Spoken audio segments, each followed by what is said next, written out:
we're gonna give you some Fanny and Daisy. Who saw some of the puppet shows we did? Little soft puppet shows? Yeah, cool. Well, they were in the student union, and so lots of you haven't seen them yet, so we want to show you the one about urban farming, because it's about how we humans need to evolve, right? We need to go towards sustainability practices. And you know, I'm really interested in urban farming too. I grew up on a farm. Anyone else here grew up on a farm? Ooh, right on, right on. What state? Virginia. No electricity? Or running water? And you look about 15. You shaved twice today? Wow.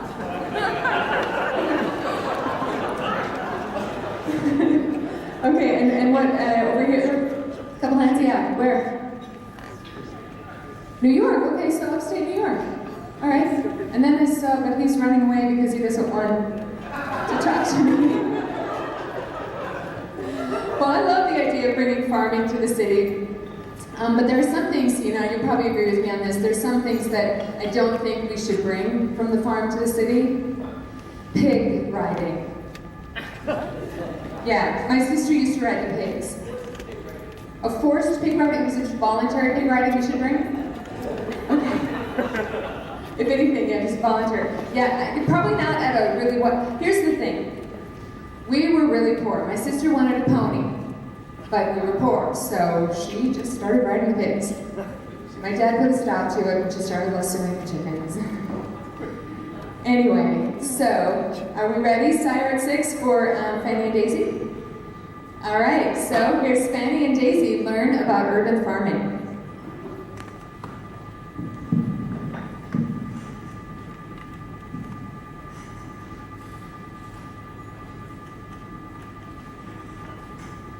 Fanny and Daisy walked for days together.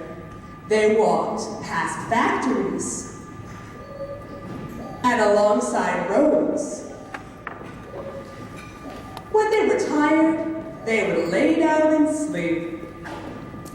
When they were hungry, they would eat berries and wild roots that grew along the highway. Fanny and Daisy were happy. But soon, it got colder. Fanny and Daisy walked through snowstorms and hail. There was no food to be found, and they were very hungry.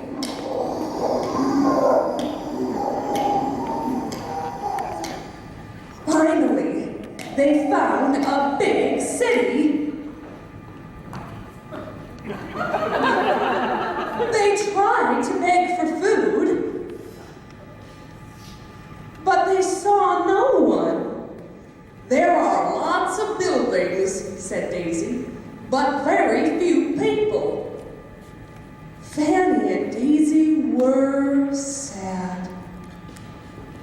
Suddenly, they saw a building lit up with lots of people inside. It's a restaurant, said Fanny. They hurried to the restaurant. Fanny and Daisy waited in a very long line. Finally, they got to the counter. Please, can you feed us? Said Fanny. We're very hungry. We will work for you. Well, we do need 2 fry cooks, said Henry, the worker. Soon, Fanny and Daisy were working very hard. They kept soaking frozen potatoes into grease and then putting them into containers. At the end of the day, Henry gave Fanny and Daisy giggle meals. Do you have a place to stay? Henry asked. The girls shook their heads. You can stay with me for now if you like. Fanny and Daisy walked with Henry to his house. They nibbled on giggle meals as they went. They tasted like cardboard, but at least they weren't hungry. Fanny and Daisy were happy. Henry's home was big, but it was falling apart. Instead of having houses on either side of him, there were 2 abandoned lots filled with snow. Henry showed Fanny and Daisy to their room, and they fell asleep right away. Fanny and Daisy were happy. The next day, Fanny and Daisy woke up with tummy aches.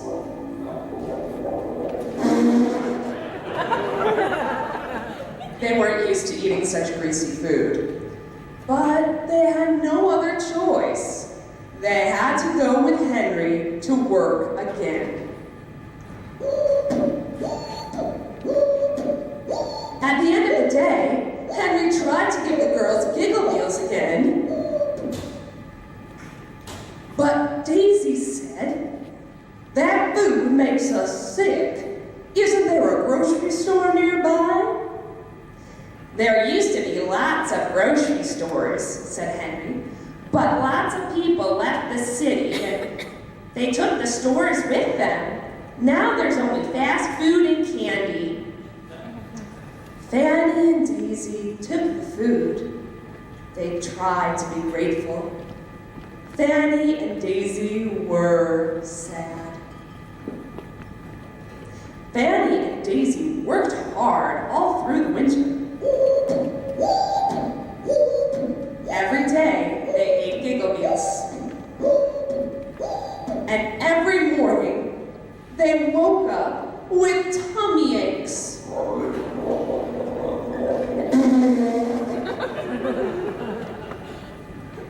But every night, Daisy would look up to the one star she could see in the city, and she would say, "Star real, star field, I'm wishing for a healthy meal." One day, something happened. The snow melted. Fanny and Daisy walked home in the slush. To their surprise, they saw something in the abandoned lot by Henry's house. "A tomato plant," said Fanny. "What's a tomato?" asked Henry. "You'll see." Fanny took care of the plant. She made sure it had enough shade and water. Finally, it grew its first red tomato. When Fanny shared the tomato with Daisy and Henry, it tasted delicious. Fanny had an idea. What if we planted a farm right here in this lot? "That's a good idea," said Daisy. "But we can't quit our jobs at the restaurant. It'll take you a long time to grow enough food to feed all of us in this little lot." "That's true," said Fanny.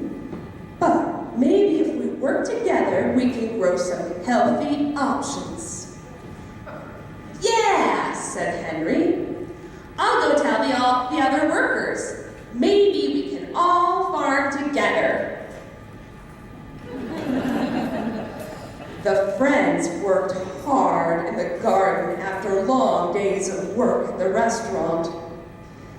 They were happy to be together, but they wished they could quit their jobs at the restaurant and grow enough food to eat. One day, Daisy had a good idea. "What if we planted vegetables in water? That way, we could plant vegetables on roofs." It was worth a try. They took plastic containers from the restaurant, filled them with water, put plants inside, and added nutrients. That night, Daisy looked out her window again at the one star she could see in the city, and she said, "Star real, star feel, I'm wishing for a healthy meal." Her wish worked.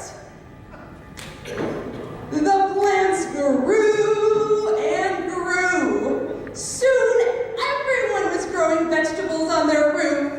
The restaurant closed. Fanny, Daisy, and Henry spent their days canning and freezing vegetables for the winter and making new and delicious meals. Everyone was very, very, very happy and full. The end. All done.